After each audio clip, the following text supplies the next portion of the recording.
narrative. I mean, when you think about it, all we really do is talk about basketball anthropology because it's just we're discussing how different certain NBA circles view certain things. Like just perspective of a Knicks fan, how Knicks fan delusion compared to the. I mean, right. Knicks fan delusion. Let's continue. Let's introduce the pod and then we'll continue. But welcome back, everybody. Welcome for tuning in on the Beyond the Backboard Podcast. My name is Omar. Next to me are my beautiful co-hosts, Max and Earl. Today, we're clearly talking about the anthropology of basketball to start off, but I promise we'll get into the real basketball later. Now we can continue. But right, we got some good news this week. We got obviously March Madness is going on, so we'll touch on that a little bit later on in the podcast. Yeah. So. Let's you know what, let's talk about it first because that's been the big thing recently as of late. So I want to talk about Cooper Flagg first, actually, because let's tie the two. Let's bring the NBA and March Madness together here. Let's talk about his performance as of late, and let's talk about him being possibly being drafted at number 1 or possibly even going back to Duke. I know a lot of people are probably saying that he's going back to Duke, and to some extent, I think there is some truth to that. To be completely 1,000% real.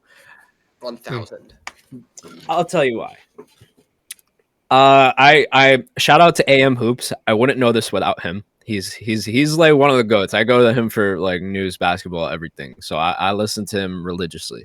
But he was talking about how if Cooper stays for one more year, he could possibly make like a record-breaking amount of NIL money. And I think as of late, I think it's over 2 million. Please correct me if I'm wrong. Well over that, yeah. It's well over that? Okay. Yeah, and he's set to make an even higher amount if he stays back another year.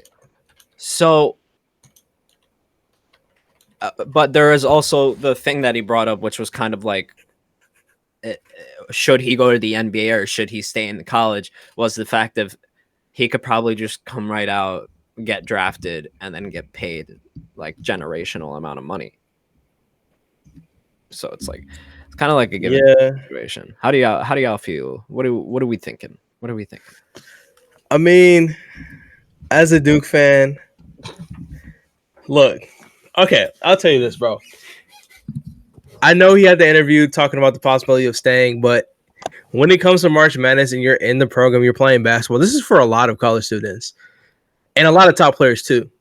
In the moment, you want to stay there forever. Like the vibes are there, you're winning, you're having fun, you're in a really cool environment, you're going to college with your best friends on your basketball team. Like life is great.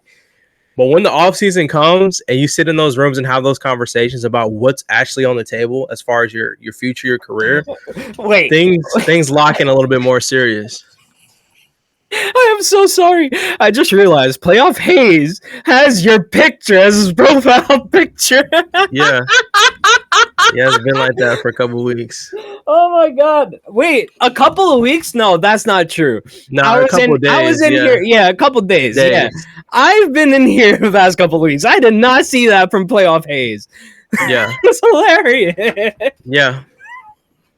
Yeah. I'm sorry, bro. Continue. My bad. No, I was just saying, like, basically the way it works is a lot of guys feel like that going into it, but when you start locking in, you start talking to your camp after March Madness, you kind of realize like, hey, you're definitely guaranteed the number 1 pick. Like Cooper Flagg is the number 1 pick. He's not going to pass up the opportunity, risk getting injured, playing another year. I know that's crazy. He did have an injury scare to start March Madness.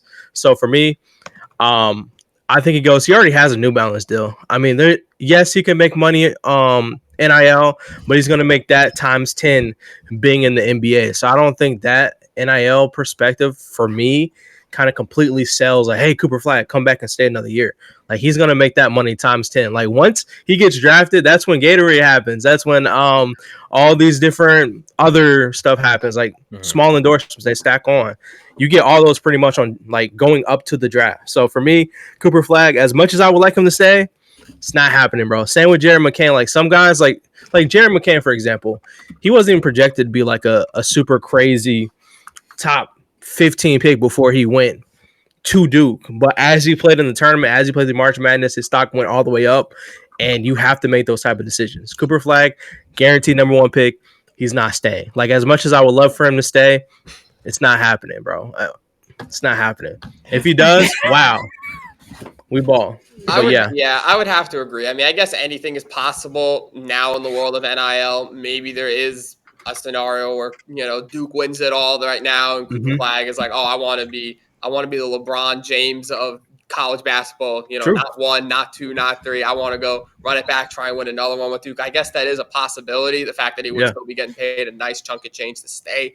However, I am going to agree with Earl on this. I think the odds are heavily on him entering the draft, especially when he is the consensus number 1 overall pick. I don't even think it's a question. You know, in years past, sometimes it's so could this guy go number 1? Could he not? If Cooper Flagg is in the draft, he will get picked number 1 by any team who is lucky enough to land him. So I think with knowing that he did just have an injury scare not all that long ago, I want to say 3 weeks ago, like literally right before the tournament started, just go up, try and grab a rebound, come down on the ankle. And people were thinking, now Cooper Flagg's out for the tournament. You know, what does that do to his draft status? Like, you best believe that all 30 NBA teams were watching that game and saw him get injured. So I think knowing that and, you know, keeping that in mind with how recently it happened, I would have to assume that he knows that injuries can just be random. They can happen even to an athletic freak of nature like him. You can turn an ankle, one bad landing, just ask Derrick Rose, derails your whole career. So you better get in the NBA. I mean, that first overall pick contract is like what, 12, 13, 14 million a year for the first couple of years. And I mean, that's just how it starts off. So, you know, NIL money is nice. A smooth $50 million NBA contract just for going number 1 in the draft is also very nice. So I would assume Cooper Flagg is going to go into the draft. He will go number 1. But, you know, I guess you never know. Maybe he runs it back at Duke. But I would say 98% he's going to enter. Yeah. Look, I completely 100% understand the sentiment of why everybody thinks that it's like an unconditional thing that Cooper's going to enter the draft. I 1000% understand it because we look at a talent like his and we look back at the greats that wanted to enter the league immediately. So I completely understand that. But what I also understand is that he probably doesn't want to be part of a bad team. And he's been given off this vibe immediately that he's a competitor. Something tells me, dude, I'm telling you, something is screaming to me from the fucking heavens themselves that Cooper Flagg will be a San Antonio Spur. I swear to God, I'm not claiming to be a prophet. I'm not. What I'm claiming is something is fucking telling me something. It may be the voices in my head, which is completely okay. And by the way, Nurk, no, he will fucking not. That would be embarrassing. But something is telling me he will be a San Antonio Spur. He will play with De'Aaron Fox and Victor Wembanyama, and he's going to terrorize the league with those two for the next couple of years. Something is telling me that if the Spurs don't get that pick, he goes back to Duke. So you're telling me he's just going to wait? He's going to keep going back to college until the Spurs get the number 1 overall pick? I think it's only for like 1 year type shit. It's only because he wants to make the record-breaking NIL money. If he can break the record-breaking NIL money in that 1 year, and then go into the draft next year and still be drafted number 1, which is highly likely, by the way. Not with AJ coming out too, by the way. But that's okay. Yeah. It's not, bro. I promise you. You're right. If he waits another year, he will not be the number 1 pick, and that's he's guaranteed. No, because he's guaranteed 1 and 2, but I'm just saying this year's draft has a lot more talent into it. I would say that. But still, my point stands. This year guaranteed number 1. Okay. Next year it is not guaranteed. And for me, I feel like Cooper Flagg, I'm telling y'all, bro. Yes, I know he's a competitor, but what I also know is he's willing to build a competitive culture. Like, I don't think he'll look at oh man, it's this team. I'm going back to college. I don't think it's about that, bro. I think he wants wherever he goes. I think it's the opposite. Wherever he goes, he wants to build a winning culture. I don't think it necessarily has to be one established yet. Okay. And that's what the draft is for. Like most of the time, the worst team is going to get the pick unless, it's an OKC situation or like you said, a Spurs situation who has draft picks built up. Like they're a decent team, but they're kind of not great right now because of injuries. Like they have a chance to get it. But I don't think he's like, oh, Spurs don't get it. I'm going back to Duke for another year and getting a record-breaking NIL. I don't think like everything comes back to the money, bro. He is going to see millions, hundreds of millions of dollars in his career. So I don't think like one extra year of being like the highest paid NIL guy is really on his specter at all. I think he just wants to play basketball, in my opinion. And I think the next step for him is to go to the NBA and take that jump and go be a competitive player in a league that needs it as far as future star talent. Yeah, I mean, again, I agree. I think the wise move would certainly be to go to the NBA. I think Cooper Flagg I would hope, has some wise people around him that would tell him that. Yeah. I guess, ultimately, the only guy who knows right now is Cooper Flagg. It's all just speculation. Yeah. I would say the odds are definitely heavily in the favor of him entering, but, I guess you never know. This is kind of, to play devil's advocate, this is kind of an uncharted territory in terms of, the benefits of returning to college. We went through a stretch, way back in the 60s, 70s where guys would play 4 years. That wasn't even a thought. Then it transitioned away, 3-2 quickly. It became the move to just be one and done. And it's been like that for 20 years. But now with the NIL money, who knows? Maybe the trends will start to shift backwards. Maybe the NIL deal that Cooper Flagg could get if he returned for another year is more than we're thinking it is. And maybe that is enough in the modern day. All I'm saying is if college kids can make money, I don't care. Dude, if college kids made money, it would keep them incentivized to keep them in school because not only are they probably getting a scholarship or anything like that, they're getting paid on top of that to be in school. So it's like, oh, you're asking me to do the thing I would have to do anyway? Yeah, okay. Like, I feel like I get both sides. No, you're gonna talk right after this. Well, I'm saying I get both sides of the argument because it's kind of a give and take here. Because I could go to the NBA, but I can also go to school and still make money, and still make millions. It might not be as high as the NBA, but I would be safer. You never know. But I agree with you, Omar. Like that point is fantastic for anybody but Cooper Flagg because he doesn't need the money. You know what I mean?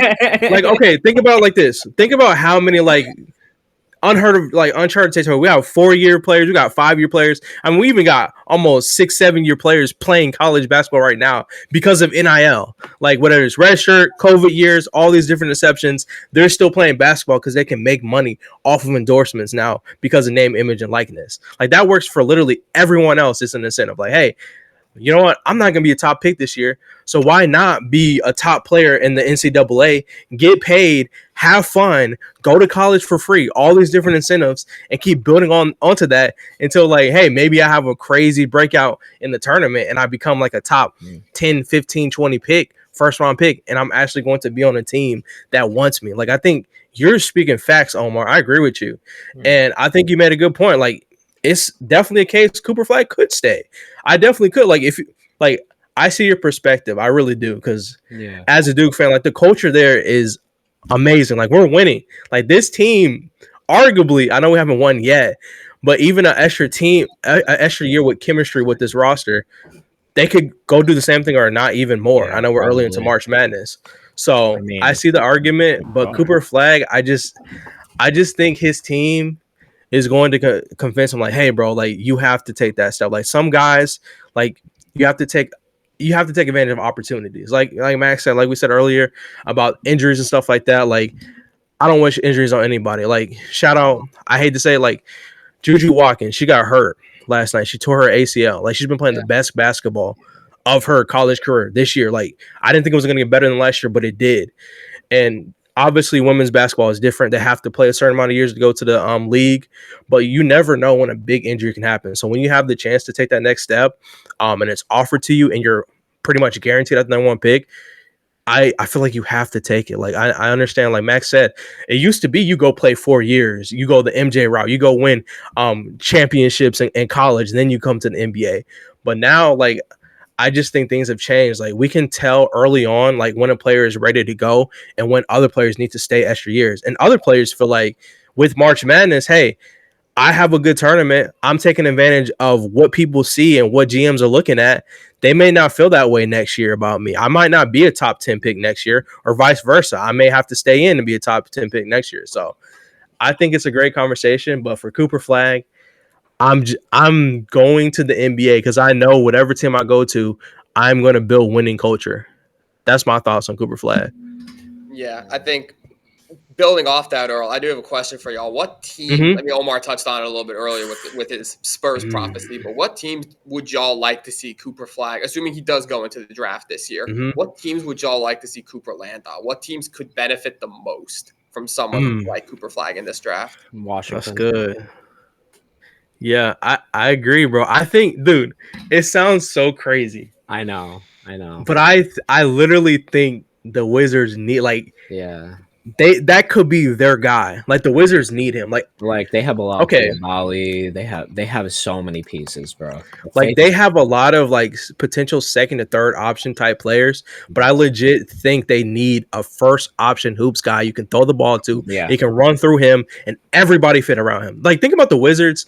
They have a really young team, but defensively, their defensive ceiling is super high. Balil, Alex Sarr, who else is over there? Can't remember. Sorry, I thought I had more names on the top of my head. Jordan, come on now. Yeah, Marcus Smart. My bad. That's dude. I realized that the other day. I'm like, damn, Marcus Smart. I forgot. Adding Cooper Flagg to that, like Cooper Flagg and Rashad Holmes is the next dynamic duo. Dude, Chris Middleton's on that team. Oh my god! Oh yeah, Chris Middleton. Hey, you got an NBA champion, Chris Middleton as your vet, bro. Like, I think it's the good. Like, I know we make a lot of jokes about the Wizards, but the NBA needs this, bro. Shout out. The Wizards have been bad for too long, bro. And I think that's fair to say. They need this. The NBA needs this. They have to become competitive again. They were good somewhat recently.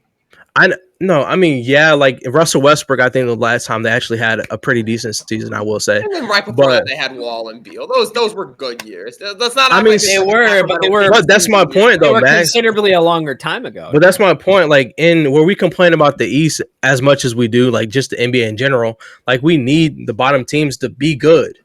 This is the fact. Like, we go stretches where they don't win for months. Like, it's months where they don't collect the win. And we don't want to see that anymore. I know Cooper Flagg, his competitiveness, it's not going down like that. Like, I'm not saying they're just going to be a 50-team win team, but I think it'll be a lot better, in my opinion. I want everybody to realize, too, like, dude, there's so much talent entering the league. Yes. Like, we're going to be in such a good position. I don't think people understand. There's gonna be it's gonna be back in like the last time I saw Al Jefferson on the Bobcats. That's the time that I remember this at. a superstar or a star on every single team, and every team is gonna be competitive. Every single team is gonna be competitive. Bottom of the East, top of the East, bottom of the West, top of the West. Except for the Jazz. No, except for the Jazz. My bad, Jazz fans. Sorry. No. More lately. You know what? I think we can all collectively say. Yeah, I'm just trolling. They got a good team. Danny Ainge. Listen, I feel like if they can just hit on a few of their picks. Yeah, you heard me, nerd. Fuck playoff. Danny Ainge helped us get Lucas, so I have nothing bad to say about him right now. He wants so much for so little. I have nothing bad to say about the man. He knows ball. He knows ball. That's not what I'm saying. Just fuck him. I hate him. And he's helped us out. He's helped us out in the past. Like, I really don't have anything bad to say about Danny right now, bro. I love the narrative. I'm not gonna lie. Half of the maybe on some real shit though. Yeah, real shit. He does overcharge. Yes, he does. I will admit. We want 7 first for Lowry marketing. Yeah, no, like that's insane. But on real shit, I do respect him, obviously, as a GM and as an NBA great. For Lowry from Omar in our fantasy league. True, but I did it first. I'll never forget the day that you proved me wrong about Lowry and Lowry. I'll never forget the day, Earl. I'll never forget. Yeah, I won't lie. That was like top 10 reveals of all time. When Daniel said it live, and we were like, are you serious? Because I feel like when he was drafted and he was like in his first years with Chicago, everyone said Lowry Markkanen. Like Lowry Markkanen is the future of the Bulls. I feel like the Lowry thing didn't start happening until he was on Utah. And I'm like, either he changed his name or he clarified, but like it definitely used to be Lowry. Because you go to Utah, nobody really cares about your name anymore. I guess, man. Just call him Lowry. That's Lowry. We'll roll with it. We'll change it. We'll Americanize it. Go Bear, go Bert, same thing. But like, that's what they did. Adding to like the March Madness point. Yeah. Is there any? Okay, I'll ask a better question. Like, I don't know if you guys have a draft pick. I know we have a second round pick, but is there anybody you guys will look at, like, if you did have a pick that you would like on your team? Oh. Like, just looking around March Madness. I won't even put a cap on it. Just say whoever you want. Can I be so real with you? I would die for Ryan Dunn right now. Like a Ryan Dunn on my bench right now. I would die. Talking about on Phoenix? Yeah.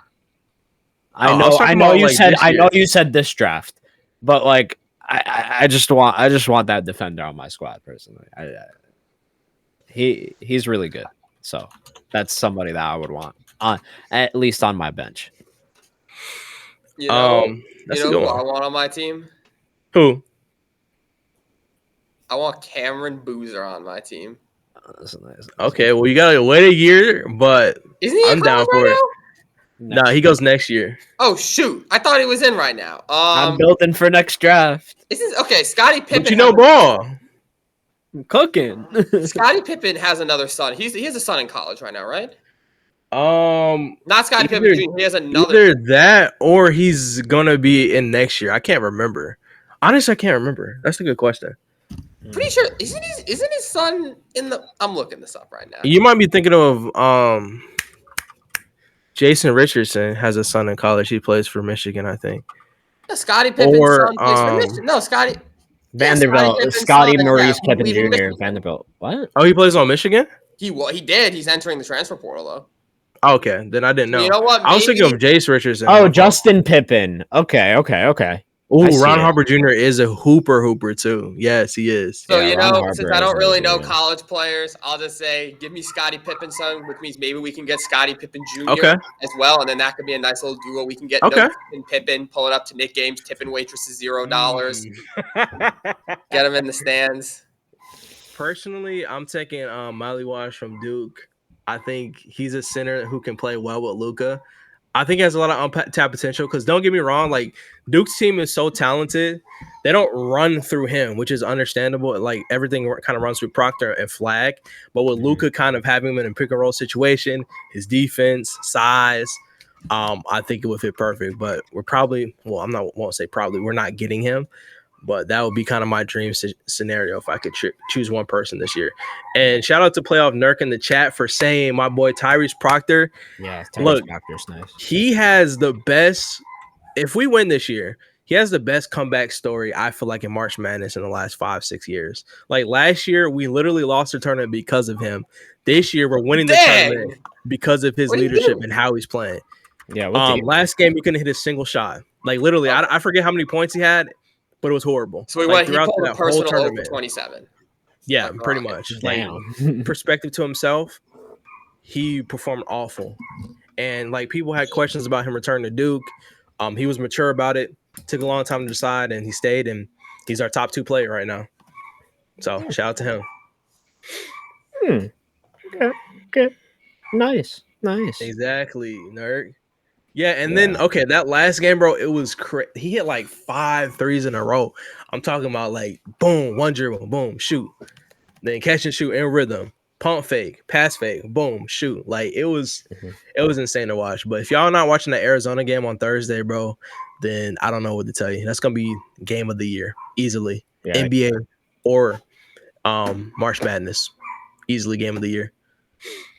I agree, bro, but I am biased.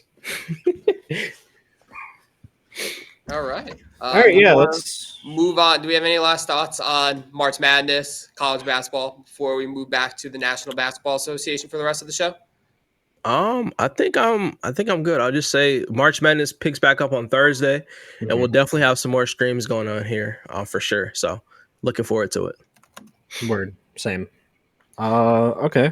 Yeah, I guess heading back over to the NBA side, we are nearing playoff time. Right now, the only 3 teams that are locked into the playoffs in their respective conferences are the Thunder, who I believe have locked up the 1 seed in the West before anyone else has even locked up a playoff spot, which is crazy to say out loud that they have the seed. Pretty sure Cleveland did. Anyone else has an X. I'm pretty sure Cleveland did, no? I know they're not locked in the 1 seed. They're just locked in the playoffs. I think they may have locked a division, but they're not locked in the conference. So theoretically, the Celtics could catch them. And Cleveland, low-key, been losing some games lately, so I guess it's possible. Not likely, though. But yeah, Cleveland, Boston, OKC are the 3 locked in right now. Everyone else still fighting for spots.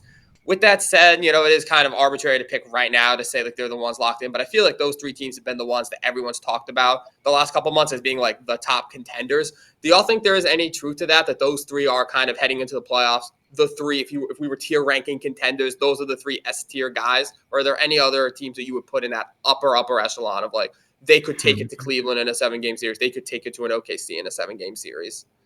What were the 3 teams again? My fault, just to confirm. Cleveland, Boston, and OKC. Those are the 3 locked in right now. So are they the 3 clear contender favorites? Like, are they in a tier by themselves right now? Yeah, I think so. Because like my thing is, the biggest thing I look at, like they've proven themselves.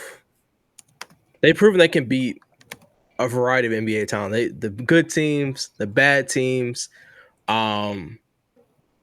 impressive win streaks. I'll add on. Pretty much all those teams have had some type of win streak throughout the season, so they show that like they can play basketball consistently. And I think when it comes down to the playoffs, you're gonna play the same team, minimum like 4 times. So you have to be able to lock in, take advantage of situations and matchups. And I think all those teams definitely have a good chance of it. Now, the one team out of those teams, obviously kind of I don't want to say dumb take. Like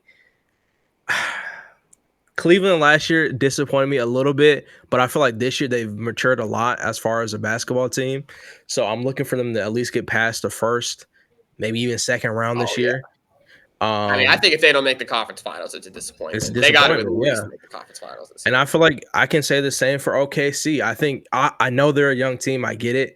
But like this is the back-to-back years with the first seed. So I'm looking for them to kind of advance, like get past those humps or those small boundaries they set for themselves, or limits, I should say, and advance to conference finals. And then obviously Western Conference Finals. And then maybe, unbiasedly, maybe go to the finals. We'll see what happens, though. But yeah, I think those 3 teams definitely have put themselves ahead of everybody else. Yeah, I have to agree. I mean, look, as much as I would love to include the Knicks in this conversation as well, I just genuinely, as a basketball fan and genuinely as somebody who can be a realist about the Knicks, it's like it's not really looking like that. Okay, all right, yeah, you can laugh as much as you want, yada yada yada, blah blah blah. But let me get through it. All seriousness, we lost all that toughness that we used to have. Our bench is now depleted. The people that we had on our squad, it just seems like we're playing a lot of hero ball when we don't need to. I mean, and Thibs, don't even get me wrong, Thibs has been a huge problem as of late. Like, if you need your assistant coach to tell you to empty out your starters with 2 minutes left and you're leading by 30 or 15, bro, you have a problem, bro. Like, it's really hard because on a real level, we were doing so well last year in terms of actually making progression and actually moving forward. But this year, it really seems like we've taken a step back. I understand we're still in 3rd place. I understand we're still in the upper echelon of the East, but I really don't see it like that because of the way we've been playing as of late. We don't have our leader right now, and it's some dark days. It's some dark days as of late, but. I'm not sure if we're seeing Detroit. I'm a little worried. I'm sitting there and I'm shaking in my boots personally because y'all know I've been a huge Detroit fan this year. Y'all know, like, I've been rooting for them since the since the season. Yeah, he has been giving belt to ass to everybody. So I kind of just have to sit back and watch it. So as a basketball fan, I'm excited. As a Knicks fan, I'm scared. Yeah. Okay, can I just pose a question to y'all real quick? Yes. Who would you rather have? Cade Cunningham or Paolo Banchero? Who are you taking? Cade. You taking Cade? Okay. Earl? Cade.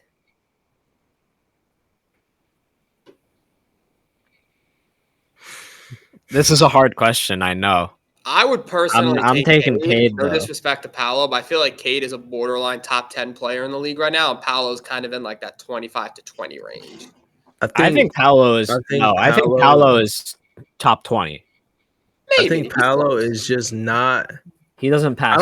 I think Cade is closer to being sure about his game than Paolo Banchero, if that makes sense. Yeah, I think that makes sense. Paolo's younger, yeah. So you think Paolo, you think a younger player.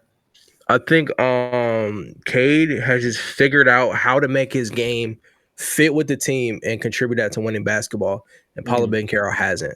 So I think I'm taking Cade personally. Fair enough. All right, I just want to throw that out there. Yeah, as a quick aside, but yeah, back to kind of like the contenders conversation, I guess.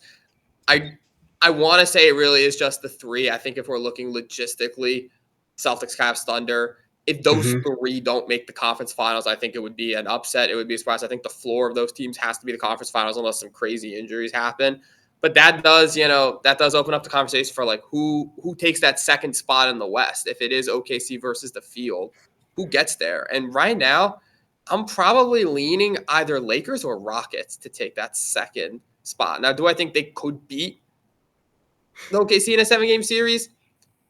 I don't know. I think there are teams. I think if you're looking at teams that could beat OKC, I think you have to look at the more experienced teams versus like a Memphis or a Los Angeles. I think Rockets, while they are a very good team, I think they might not be as good of a pick to beat OKC. But if the Rockets were to just get to the conference finals, I wouldn't terribly surprise me.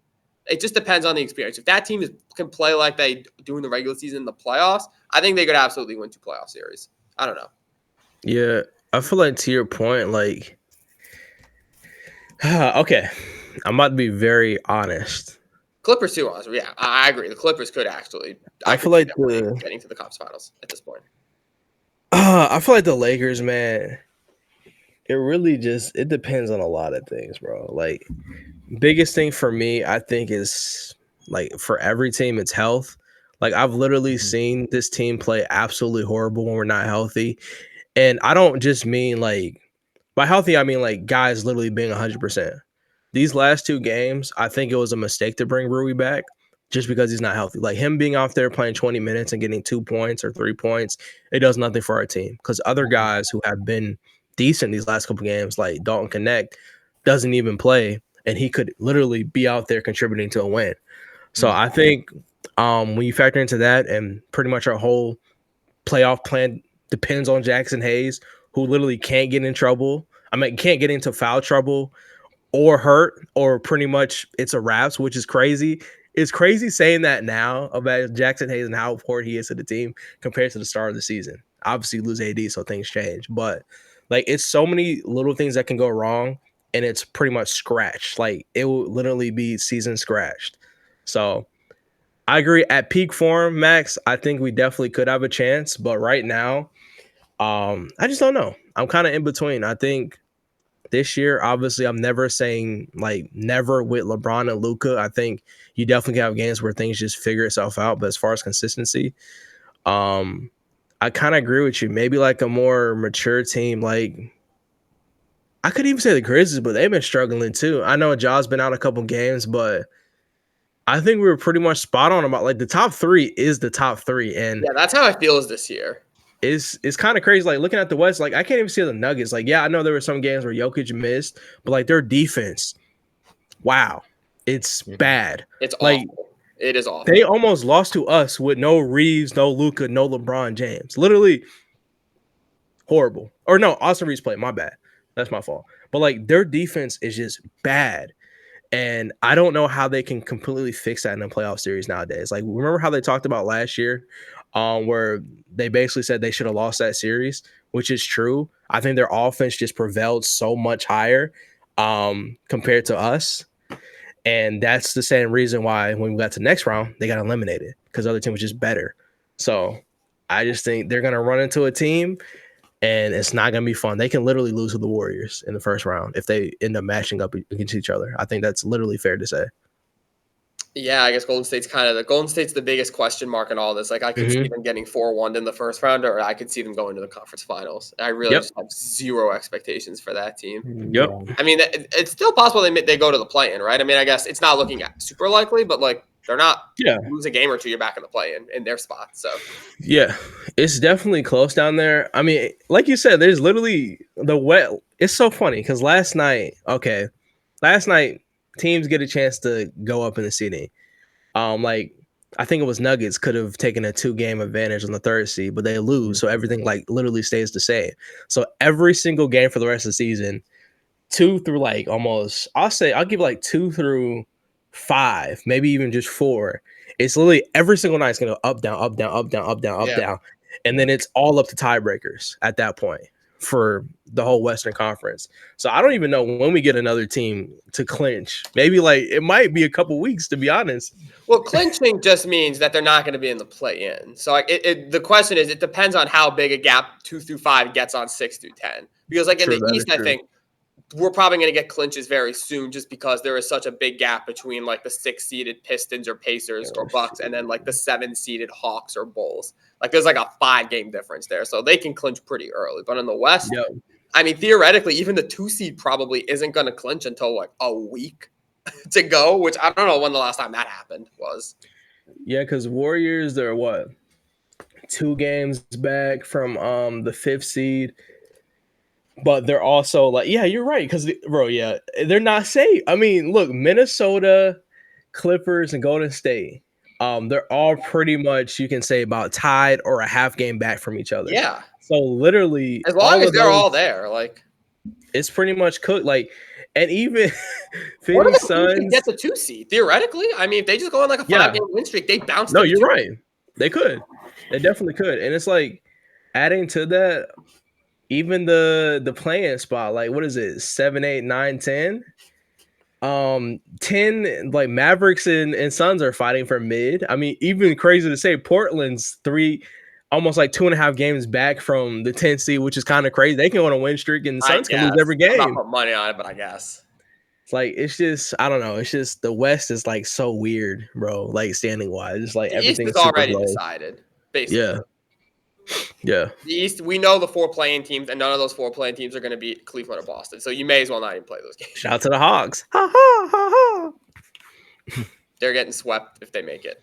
They're 7th seed, bro. We chilling. Maybe Orlando could take a game off a top seed, but I don't see anything past that. Hawks upset. Speaking of the East play-in teams, I know we'll just give a quick shout out to Andrew Wiggins. He dropped 42 against Charlotte the other day at his best game as a Miami Heat. Just want to give him a quick shout out. It's nice to see Wiggins, kind of bounce back after the trade. I know he's had a very up and down season since he went to Miami. The team has been exponentially worse. Yep. Mostly because of Jimmy, not really entirely his fault, but just I'll give him a shout out. Got the Jimmy was the glue. It was good. Jimmy was the glue. It'd be funny to see how important the glue is. Omar, you're the one saying they should trade him.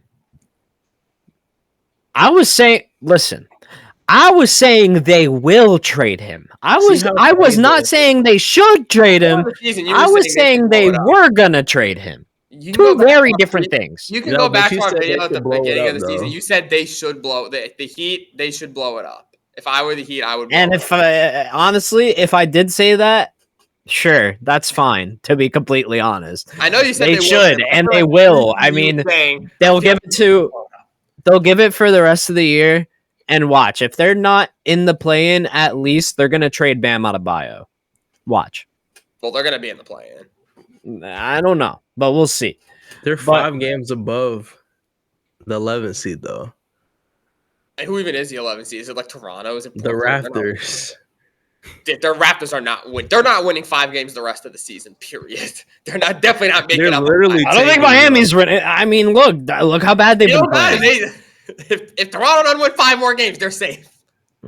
Yeah, if they both don't win 5 games, then it's still a 5-game lead. Crazy work. No, I'm serious. Like if they both literally all lose games, it's not gonna change. That's crazy. Unless Brooklyn comes up and steals the show. Okay, all right. Buddy. I mean, Brooklyn. They got to realize they got no chance of Cooper Flagg first. I mean, shoot, you always got a chance with these lottery odds. You always got a chance. Yeah. I mean, Sorry, look, for I remember. anywhere All I but remember Charlotte. is I went into Basketball Reference and I hit the sim draft or whatever, the lottery, and I got the Spurs twice in a row for the first pick. And that's what you base on. And that's what you base. That's on. what I'm basing it on. It's just something that I get it. If the Spurs get the first pick this year, y'all are gonna be looking at me like, not you two, just like everybody else. They're gonna be like, I knew it. I just did. I knew it. Bro, I'm saying like the odds are there, but I'll say about this: like the odds are the odds until the odds aren't the odds. And let me explain what that means. Speak English. Let me explain what that means. The odds are the odds until the odds aren't the odds. The Atlanta Hawks had like a 0.5% chance at number 1 pick. Turns out it wasn't like the super craziest year to get the number 1 pick, but they got it with pretty much the worst odds to get it. So I just think if the NBA is truly rigged, they would just send him to San Antonio. I'll just say that. Just like Wemby, that was, bro. Y'all are not telling me that San Antonio Wemby was selected. They didn't randomize that. He was selected to go to the Spurs. Yes. If y'all don't believe that, then I don't know what to tell you. It's prophecy, bro. I'm telling you. They said French guy, French superstar, send them over to San Antonio. That's what they did. It's literally just like, hey, we're not sending him to Charlotte. So let's just send him to the Spurs. I promise you, that was legit the conversation. That does not help our market. Send him to a good place. One of the most all-time. What do you think is going to happen to Cooper Flagg? And what do you think is going to happen to Cooper Flagg? We don't want to send them to the Wizards, but I think that's not going to help our market. Send them to San Antonio. But okay, look. Here's my counter to that. If you send them to the San Antonio, what does that do for the NBA, bro? We need better competition. We need better young superstars in the Eastern Conference. The West is good. Jazz. What? I said the Eastern Conference. You send them to the East Conference? Who's going to get that? Yeah. Brooklyn? I mean, they need the help. They do need the help. But send them to Brooklyn, send them to Charlotte. I don't care where you send them. Send them to the Charlotte Wizards. again? Charlotte is stacked, I got to say. How are they stacked? Brandon Miller, LaMelo Ball, Cooper Flagg. They're better, but they're not stacked. Give them a weird too. Like, think about, bro. Charlotte needs that. If we talk about teams who need players, literally Charlotte needs Cooper Flagg. The Wizards do less so than like Brooklyn or Washington or like Utah.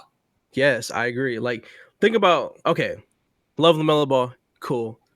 Injury prone. We can all agree with that. Yeah. Brandon Miller, pretty much 2 years back to back. Injured towards the end of the season. Cool. You need Cooper Flagg. You need a guy you can give the ball to and you can go get a bucket. LaMelo Ball needs somebody else he can trust besides and this is part of my plan too. You get rid of Miles Bridges, get him out of there. Gone. If you draft Cooper Flagg, he's a Hornet, trade Miles Bridges same weekend. Gone. And you run I feel like Miles Bridges is probably gonna get traded this offseason anyways, whether he gets Flagg or not. I feel like get him off the books. Probably very soon to be moved. But yes, get him off the books. I agree. Like, I just think you either go. I don't even, because you pay LaMelo all that money, so I'm assuming you have to be making some type of move. And I don't think anybody wants to come to Charlotte just to play with those guys. You got to add another piece to it. And I think Cooper Flagg could probably, because another 18-win season. I mean, come on, bro. Yeah. All right, as we're heading into the last 10 minutes of our show here, we are just going to cap off, unfortunately, with some injury news. Starting off with someone who, unfortunately, is going to miss the rest of the season. Brandon Clarke for the Grizzlies has a very high grade, I'm not sure what the technical term is, but a very severe PCL sprain, and that's going to keep him out till the end of the season, which is really unfortunate. I know Brandon Clarke had a massive, I want to say it was either Achilles or ACL injury a couple of years ago that kept him out, I think all of last year or most of last year and a good chunk of this year. He came back a couple months ago. He's playing some good basketball, contributing on that Grizzlies team, and now out with another, presumably, lower extremity injury. So very unfortunate for Clarke. Obviously, hope he can bounce back, come back next year better than ever. But, I mean, that is a blow for Memphis. Definitely. I don't think it totally derails their title chances or anything, but you need guys like Brandon Clarke if you're going to be good in the playoffs. That's someone whose game, I would say, translates well to playoff basketball. Interior presence, physical, rebounder, pick setter. You need guys like that to go deep in the playoffs. So that's definitely, I would say, that's a hindrance for Memphis. Thankfully, they're deep, so they have guys who can step up and play that role, but you would definitely want to have Brandon Clarke out there if you had your choice. Yeah. I didn't even see much of him play this year, to be honest with you. It kind of just seems like he got off of an injury and then got right back on an injury, which is really unfortunate for any player. So wishing him the best, and I hope he gets better because he really did, when he was healthy, he made that Grizzlies squad pretty whole. So I just want to see him be more complete and be more part of that team because I know they can be special with him. And even with, I get even they're kind of the same without him, but he's still pretty good. And every player. This season he played 19 minutes a game, so I don't really know what you were looking at there, but he played 19 minutes a game. He's going to end with average. For how many games? 64. It's not started in 18 of them. So I don't quite know what you were looking at there, but he's going to finish off the year with averages of 8 points a game. What is this? 5 rebounds and about 1 assist a game. Shooting, 60% from the field, 70% from the line. Not bad at all. So I would call that a somewhat major contributor. Yeah, he was good. Yeah, I feel like for me, I think Brandon Clarke, he just adds an intensity that the Grizzlies need. I think they play better basketball with him in the rotation. He plays good defense, underrated rebounder in my opinion.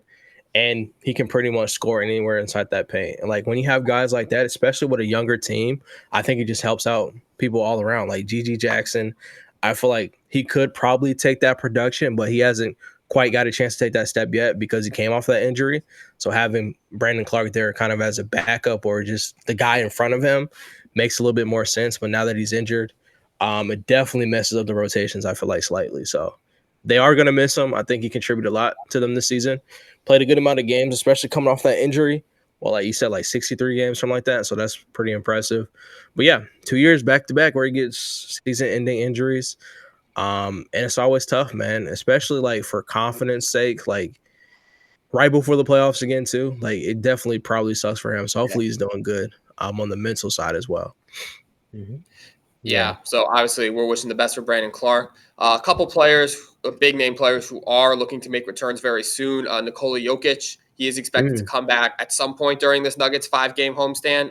Could even be as soon as tomorrow. I think his next chance to suit up will be. There was some talk of him playing yesterday against Chicago, but he didn't wind up playing. I'm pretty sure Denver won that game, correct? They beat Chicago yesterday, unless No, they lost. Did they really? Mm-hmm. Did they lose?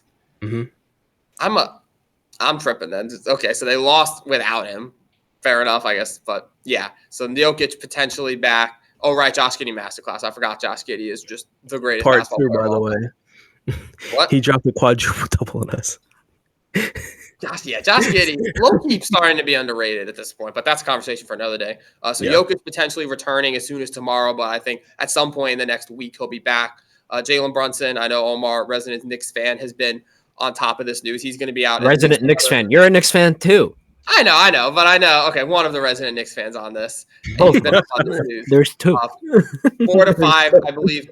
He'll be out at least another 4 to 5 days, or he'll be reevaluated in about 4 days. So the end of this week, he'll be reevaluated. But the Knicks are going to be without him for the next little stretch. Steph Curry is surprisingly questionable to play tonight, which I'm low-key shocked about because that injury that he took, that fall he took, what was it, a week ago? Not even a week ago?